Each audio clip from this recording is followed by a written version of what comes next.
Hello everyone. I just wanted to share my latest acquisition with you guys. This is a Tokarev copy from China. It's called a Model 213A made by Norinco.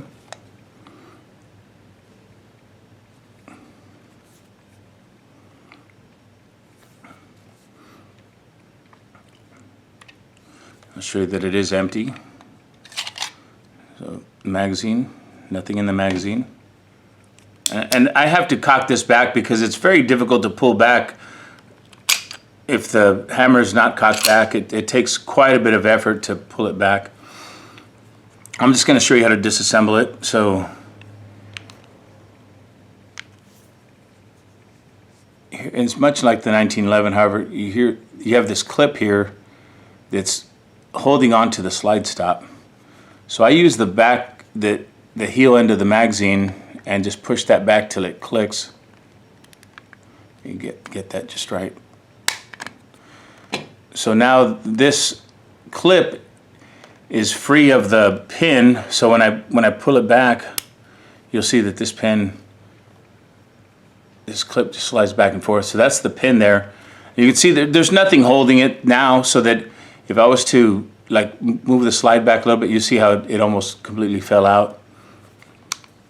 So it looks like the 1911, however, the slide doesn't have to be in a specific position in order to remove it like the 1911 does. So you can pull this out at any time. So I'll just pull that out, set that aside. Just want to keep all the parts in view. And now as I slide the slide off, I'm going to pay attention to the recoil spring and guide rod. I'm going to hold that because it wants to pop out. So I'm going to hold that, set the frame down. Now the recoil spring, I'm just going to inch that forward and pull that out because it's under quite a bit of tension. So I'm going to pull that out, set that aside, and I'll show you something interesting on that. Now much like the 1911, it does have a barrel bushing. However, this one, you have to rotate it 180 degrees and then just kind of wiggle that out. And I'll show you something on that as well. And then the barrel, it has a swinging link, just like the 1911 there. You can see the swinging link. So raise that up so that it passes out through the slide.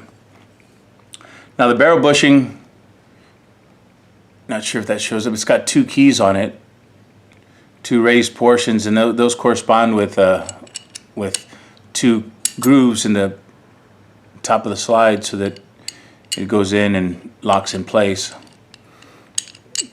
So that's one thing. Another thing I was going to show you was on the end of the recoil spring, it's got this little plug. So the little plug has kind of like a little nipple in the middle, and that corresponds with that hole there in the barrel bushing.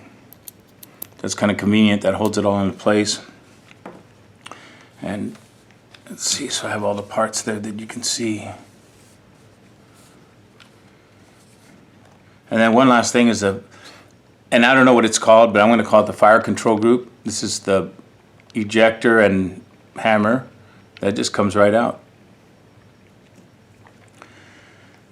Now the grips, you'll notice that there's no screws on the outside. I think this is a really cleverly designed firearm.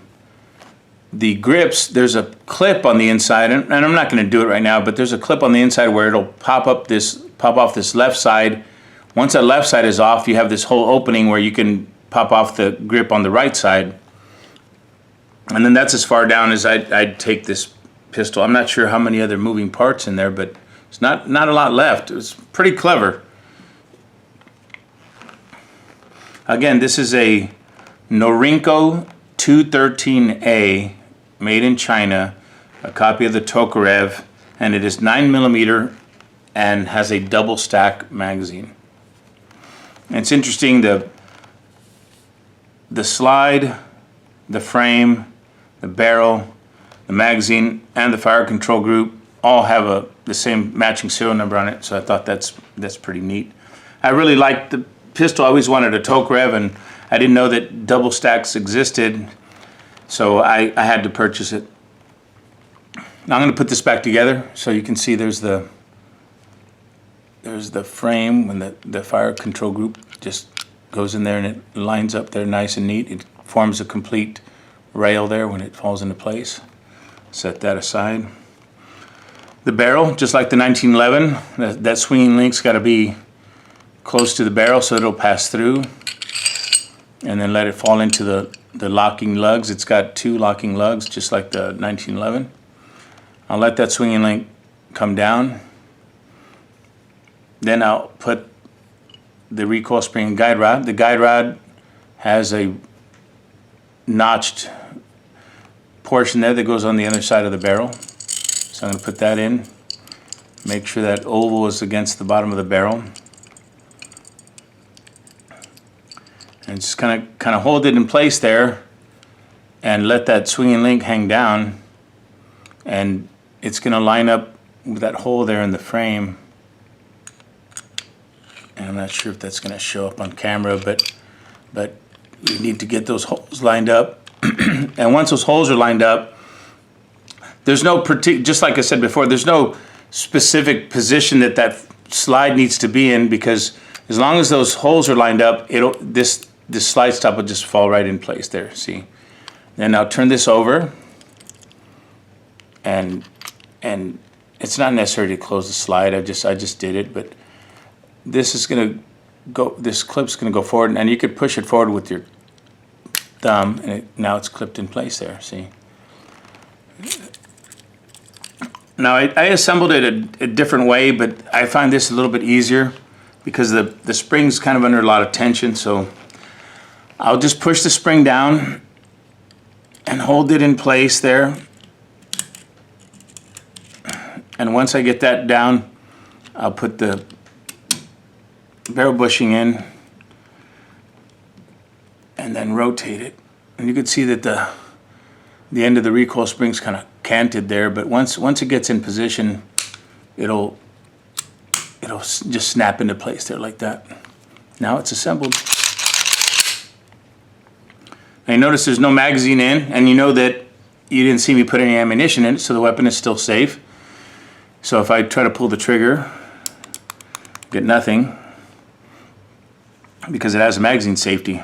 Now, the magazine, again, is double stacked. These are snap caps. And the reason I'm putting snap caps in is because I do not like to fire the older, dry fire the older pistols. So I'm going to go ahead and put the magazine in and rack the slide. Again, I'll show you that without the magazine, cannot pull the trigger, or cannot fire the weapon. With the magazine in, again, there's a snap cap in there. It will fire. It does have a half cock. Cock it all the way back, it'll fire. Also, it has a safety. Cover up that red spot. It doesn't fire. Move this all the way back. Make sure you can see that safety there. Now, for you experts out there on the Tokarevs, what I read was that these Chinese Tokarevs came with a safety from the factory. So correct me if I'm wrong in the comments. Now, all these other Tokarevs, because they were made by a bunch of different countries, I can just think of, Russia, Yugoslavia, Romania. There's quite a few countries that made these pistols, but most of those did not have safeties. And again, correct me if I'm wrong there, but they did not have any safeties. So you'll see Tokarevs with safeties up here. You'll have them with safeties down here. I think even one with a safety here. And then Classic Firearms is currently, as of 2025, is currently selling some that they have a Glock style safety on the trigger. I believe they call it a dingus or a dongle. And that's clever because you're not actually drilling any holes into the slide or frame that didn't exist before. You're modifying the trigger, and so that when you purchase the pistol, you can change that trigger out for a original trigger, and then you have the weapon as it was designed from the factory. And I don't know if I mentioned that it was an import requirement to have a safety on the pistol, and that's why all these importers put their safeties wherever they decided to put them. So if you can find one without a safety, and that's what I was looking for, but then I found this one that was double stack, and I figured, well, the heck with all that stuff, I'm just going to go out and buy it. And then I read that these came with the safety is factory. But again, you guys can put in the comments and correct me if I'm wrong on that. And then provide any information you can about this, because I really don't know when it was made. But yeah, just fill me in on what you know about it. Again, this is a Norinco, Chinese Norinco Model 213A 9mm double stacked Tokarev pistol.